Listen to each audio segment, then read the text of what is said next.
unbelievable when you think about it, that the embassy of another country. Will the fact that the Chinese embassy has been hit complicate the peace process? China has veto power, and now a new reason to be even more angry at the NATO strikes. We are greatly shocked.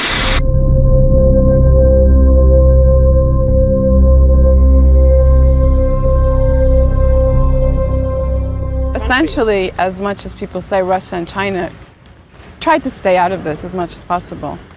But they didn't at the time. I mean, at the time, like, neither China, neither Russia were quite strong to support us. That's what I'm saying. They were very step back. Yeah. And so it's unfathomable, really, Actually, that it would be bombed. They had the power to veto every decision of Security Council, but the decision to bomb Serbia was never taken to the Security Council. It was done without the UN. In a sense, the UN is sidelined in all of this. The Russians and Chinese made it clear some months ago that they couldn't support military threats. But we simply couldn't stand by and do nothing as a result of Russian and Chinese opposition.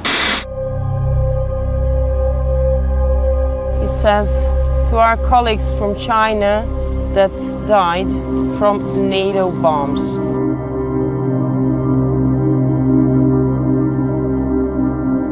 Washington says it was faulty information that led to the targeting of the building. It was a tragic mistake. A tragic mistake. It was a mistake, but no more than that. Despite its mistaken attack on the Chinese embassy in Belgrade, NATO says it will continue its air war against Yugoslavia.